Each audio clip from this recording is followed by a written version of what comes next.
All right, so this commission lawsuit's got real estate agents just up in arms. So some of these reports that just came out, if you go down and you scroll all the way to the bottom, there's some really interesting comments. And so I want to break some of these down. It's fascinating what's happening. And if you don't know what's happening with these commission lawsuits, I made a couple videos about them on the channel. I'll link to them in the description. But I want to read some of these to you guys and just kind of give you my thoughts on the overall feeling of the real estate agent community. I'll give you some of my thoughts. I'm curious to get your thoughts too on this real estate commission lawsuit. Like, what side do you find yourself on? And I don't know that there is a right or a wrong side. I think there's a lot of complexity to it. So I don't think it's black and white, to say the least. I think it's very, very gray. There's a lot of nuance. There's a lot of context. So let's jump into the first one. So the first agent, or one of the agents, says, this whole story makes no sense. All of our commissions are negotiable, and you can sell your house with no agent involved at all. Nobody is forcing anyone to hire a realtor or to pay a realtor. By definition, a commission is a fee that is negotiated between two parties. You can hire me if you want to, or don't hire me if you don't want to. If you don't like my fee structure, you can negotiate with someone else. How does anyone think these people were forced to pay anything to anyone? And this first comment, to me, again, my opinion, doesn't make it right, is 100% spot on. This is what I was mentioning in the other video I made the other day on the channel. That point that this agent's making right here is the whole part for me that is a mystery on why this case, number one, even made it this far in our legal system. Number two, how the judge ruled in favor of the plaintiffs. If now this is a class action lawsuit, I mean, there's billions and billions of dollars at stake. The whole entire real estate industry, the way in which we do business, is being challenged. But what this agent just said is my entire issue with this entire story, all these lawsuits, because the agent's spot on. Nobody is forcing anyone to do anything. The seller has choices, and they're deciding on hiring a real estate agent, not hiring a real estate agent, paying a real estate agent, not paying a real estate agent. So I don't understand how these sellers are following suit with all these other sellers to say, yeah, I want some money back, where it's like, you hired the person, you agreed to the fee. This is like hiring an attorney or a CPA or any type of service. That person fulfills on the service that you hired them to do. You agreed to pay them for the service. They did the service. And then you're going back and saying, well, I want my money back after they've done the service, even though they fulfilled on their obligation. It would be one thing, and this is why I think the real estate industry works. It would be one thing if sellers paid realtors in advance for their services and then the services weren't rendered. That would be a no-brainer of the century, that, yeah, I want my money back. I paid you to do something. You didn't do it. That is black and white to me.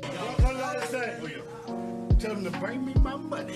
This is very different. The only way, as all of you already know, I'm not saying anything you're not aware of, but this is just what I'm thinking that needs to come up in this case. The only way a real estate agent is even compensated is because A, the seller agreed to hire them, B, the seller agreed to compensate the agent to do said job of listing and selling the house, B, that agent then brought an offer to their attention that the seller says, yep, I like that offer, and C, went to, or whatever letter we're on, went to a closing table, reviewed all the numbers, all the fees, said, this is what you're going to get at closing. Before the closing, seller says, yep, I'm good with that. Seller goes to the closing, reviews the numbers yet again, gets a huge check from a title company and says, yep, I'm good with that. I don't understand how anybody can go back on that and say, after all those occurrences, after you made all these decisions, it wasn't like you got blindsided one time. It was like 5, 6, 7, 8 decisions in a row that got you into this spot. Now, all of a sudden, I want to go back and unwind all the decisions. So anyway, that's interesting. So some of the agents commented on this person's comment. So one agent says, I totally agree. And the suit is after the fact too. So now that the house has been sold and you got your money and probably got more because of the market, now you're saying that you felt slighted because you paid too much in commissions. That's exactly what we're saying. So So I think another agent agreed. Another agent said, I agree with what you're saying in that nobody forces a seller to sell their home with an agent. Where I've always had an issue is that a seller must offer a buyer agent a fee in order to list the house in the MLS. I never agreed that the seller should have to offer a fee to a buyer's agent. Now, again, this seems like a real estate agent. I'm not sure. This is where I think this lawsuit potentially on the surface has legs, but it's wrong. Let me read this one more time to make sure that the context is not being missed. This agent saying where I've always had an issue is that the seller must offer a buyer agent a fee. The seller is not offering a buyer agent anything. That's where we're missing this. The seller agrees to pay all of the commission to the listing agent. Then the listing agent is the one who is agreeing to take some of the money that the seller is paying them, that the seller agreed to, and offering up some of their compensation to a buyer's agent. That is a massive, massive difference, because to the seller, if the seller agrees to pay X dollars, and in this case, we'll call it 6% as an example. The seller says, okay, Bob, realtor, you charge 6% to sell my house. Me, seller, I agree. Go sell my house. If the listing agent procures an offer and the seller says that's a great offer and all 6% went to the listing agent, I don't think the seller bats an eye. I don't think the seller even questions anything. That's what I agreed to pay. They did it. I don't answer questions.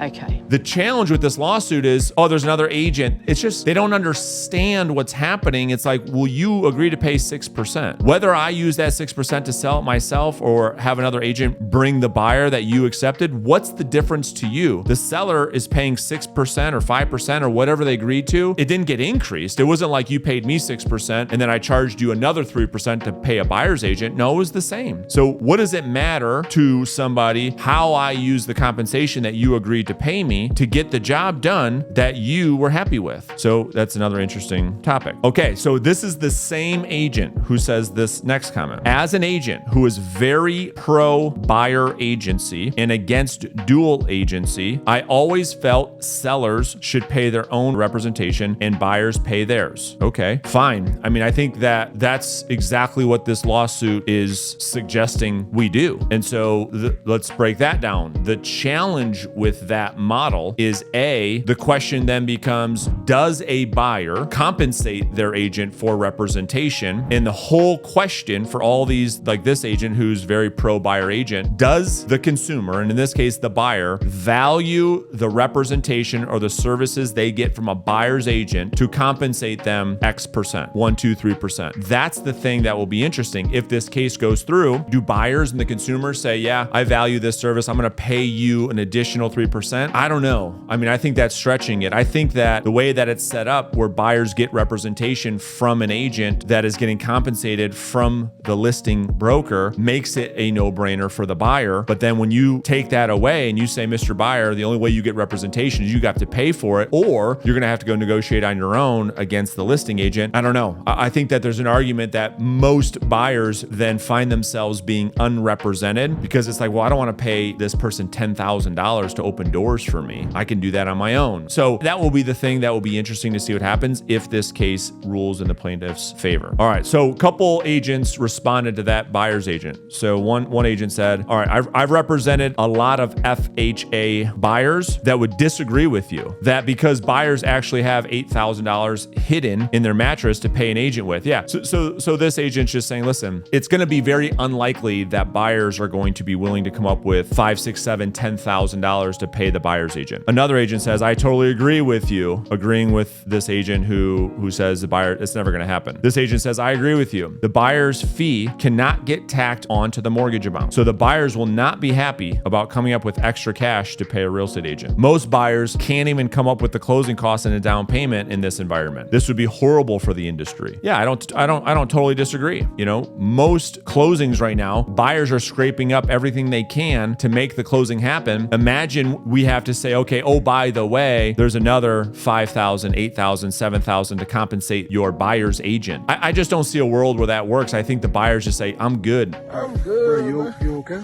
I'm good, bro. You geeking, bro. I'd rather just contact the listing agents directly. And this is why I am of the opinion that preparing for this should be the focus of real estate agents, that doubling down on being a listing agent, like I've always said, matters more now than ever. And so if this happens, this is just better for listing agents. All right, another agent says, this will go nowhere. This always happens when the mainstream media stirs up some shit. So in it by itself, got a whole bunch of agents up in arms. But this one was really funny. There's an agent in the comments of this article.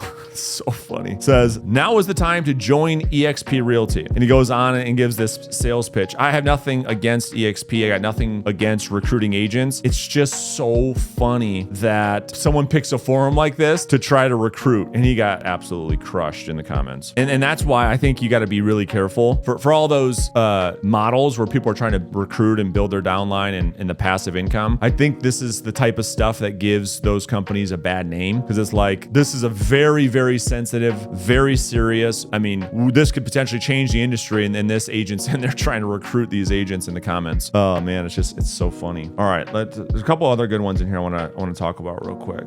Let's see. I mean, they talked about that, VA, the buyer can't pay commission. So that is a great point. Let's see what else. So this agent talks about, he says, look at commission net sheets. The lawyers in this case defending the industry really misunderstand real estate. They're not only looking at the MLS data and listing agreements, look at the commission net sheets. Agents are discounting their commissions at the closing table every single day, which is evidence that the buyer knows that their commissions are negotiable. Yeah, I think that, listen, I don't want to debate, what an agent should or shouldn't charge, or discounting their commissions at the closing table, whatever. I think that the agent's point is spot on, though, that it is evidence that commissions are in fact negotiable, and it happens every single day. All right, so here's one that's kind of goes, let's talk about this. There is somebody who is in agreement. I don't know if they're a real estate agent or not, but this person said, I think that real estate agents and brokers are whistling past the graveyard if they think they are forever granted 5 to 6% of these ever increasing home prices. The best thing for agents and brokers would be the removal of the MLS system and return to listings as everything mindset. Well, yeah, I totally agree. Buyers would have to seek out brokers to see what is available. Yeah, I mean, just kind of going back to the point where, again, listing agents is the name of the game. Here's another agent. So this seller purchased a home where the seller paid for the buyer's representation and didn't complain. Then when it came time to sell, then he gets upset. He could have sold it for sale by owner and not paid a commission at all. So I think the sentiment of the real estate agent community is pretty in line with, I guess, how I'm seeing this as well. I don't know how you see it. I am curious to kind of get your thoughts on this thing, but I just don't understand. There's obviously something that we're missing. And again, I'm not an attorney. There's got to be something that we're missing, because a lot of people are talking about this Sherman Antitrust Act. It's fine. But the thing that I can't get over is the fact that the seller has choice in this whole thing. That not only do they have choice, but in fact, it was a result of their choices that resulted in them paying a buyer's agent. That quite frankly, it was their decision to do so. It's almost like, and I just thought of this now, it's almost like, wait a minute, you are the one who decided to do this. I brought you an offer from Bob at Billy Bob's Real Estate, and you're like, accept the offer. And now you're mad. I don't get it. That's the part I'm so hung up on, that I don't understand how this thing is a lawsuit. And not just a lawsuit, but a multi-billion-dollar lawsuit at that. So listen, I linked to a couple other videos I made about this lawsuit. We'll keep you up to speed with what's happening. And we can open up a conversation in the comments beneath this video if you guys want, after I upload this to YouTube, and we kind of go back and forth. I'm curious to get your thoughts, your take, your opinion, your views, your position on this thing. How do you see this lawsuit playing out?